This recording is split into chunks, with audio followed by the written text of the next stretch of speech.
এটা এই ভিডিওতে দেখতে পাবে। পুরো ভিডিও দেখো।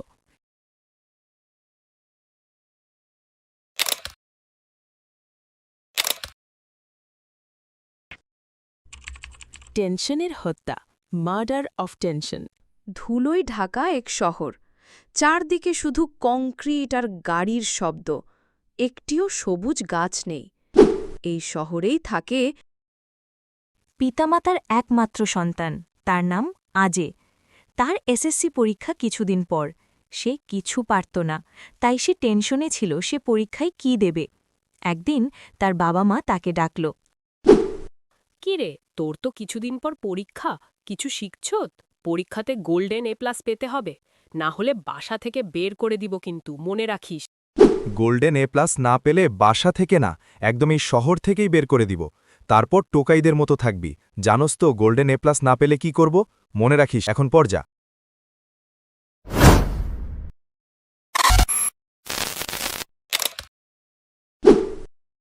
তারপর তার বাবা মার কথা শুনে আরও টেনশনে পড়ে গেছে।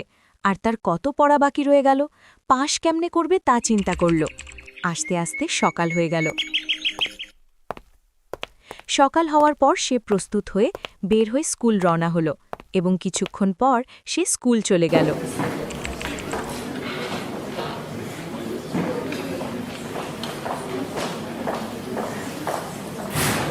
এবং পরীক্ষাতে সে যা যা শেখার মধ্যে আসছে তা তা লেখে সে সবার আগে বের হয়ে চলে এলো বাড়িতে।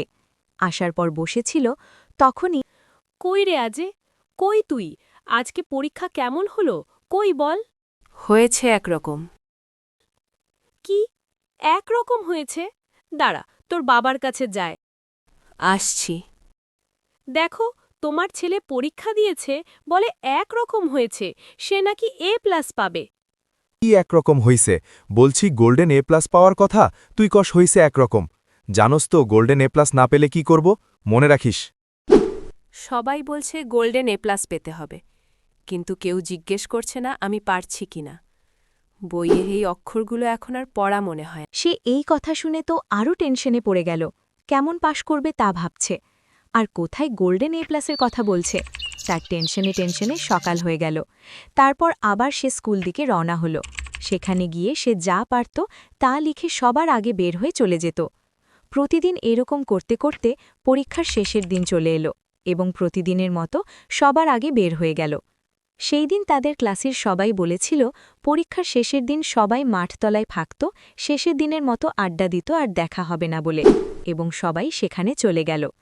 তারপর কিরে, সবাই তো পরীক্ষা দিলি, তো কেমন পরীক্ষা দিলি? আমার তো ভালোই হলো, তোদের কেমন হলো বল?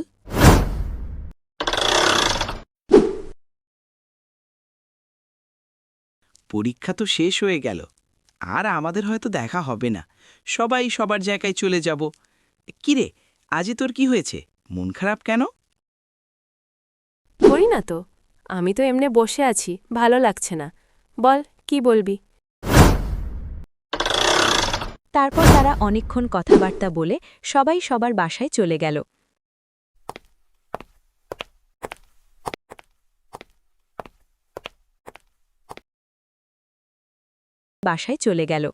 আজ ঘরের এক কোনায় বসে শুধু রেজাল্টের দেওয়ার পর কি হবে, তার বাবা মা কি বলবে তা ভাবত।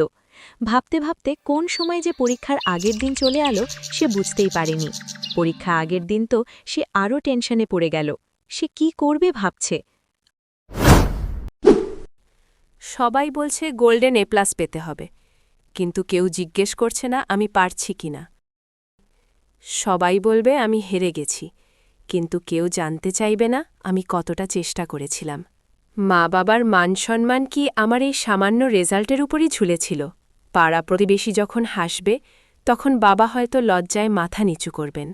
সবাই বলে জীবন অনেক সুন্দর, কিন্তু আমার কাছে কেন জানি এই জীবনটা একটা খাঁচার মতো মনে হয়। হয়তো আমার যাওয়ার রেজাল্টের চেয়েও আমার বেঁচে থাকাটা বেশি জরুরি ছিল। বুঝবে তারা।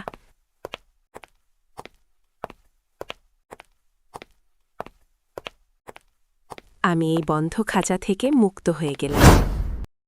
আমার জন্য সাবস্ক্রাইব করো। আর একদিকে তার মা তাকে অনেকক্ষণ খোঁজার পর আজের আব্বু, আজেকে দেখছ কোনোখানে? আমি কতক্ষণ ধরে খুঁজছি, কই আমিও তো খুঁজে পাচ্ছি না, কই সে? পাচ্ছি না। একটু ভালো করে দেখো তো, কই? দাঁড়াও, নিচে দেখে আসছি। যাও, তাড়াতাড়ি দেখে আসো।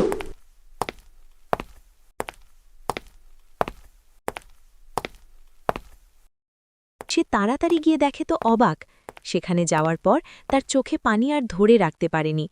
তারপর উপরে নেওয়ার পর তার মা দেখে কান্না করতে করতে বলে, ওরে আজে, তুই ফিরে আয় বাবা, আমি আর A+ চাইব না রে। তুই ফেল করলেও আমার কোনো দুঃখ ছিল না, শুধু তুই বেঁচে থাকতি। ওগো শোনো, আমাদের জেদ আমাদের কোল খালি করে দিল গো। এই গল্প থেকে শিক্ষা। আপনার দেওয়া গোল্ডেন A+-এর চাপ হয়তো আপনার সন্তানের জন্য ফাঁস হয়ে দাঁড়াতে পারে। GPA 5 কিংবা গোল্ডেন A+ আপনার সন্তানের পরিচয় হতে পারে না। একটি রেজাল্ট খারাপ হলে তা শুধরে নেওয়ার সুযোগ থাকে, কিন্তু জীবন হারিয়ে গেলে তার কোটি টাকা দিয়েও ফিরে পাওয়া যায় না। আপনার সন্তানকে ভালোবাসুন, তাকে বুঝতে শিখুন। সে যেন ঘরে পর না হয়, বরং ঘর যেন হয় তার সবচেয়ে নিরাপদ আশ্রয়। এই ভিডিওতে যদি তুমি সাবস্ক্রাইব করে লাইক করে দাও তাহলে এই গল্পর দ্বিতীয় পার্ট নিয়ে আসব। Target 10,000 like. এক্ষুনি লাইক করে চ্যানেলে গিয়ে দেখো।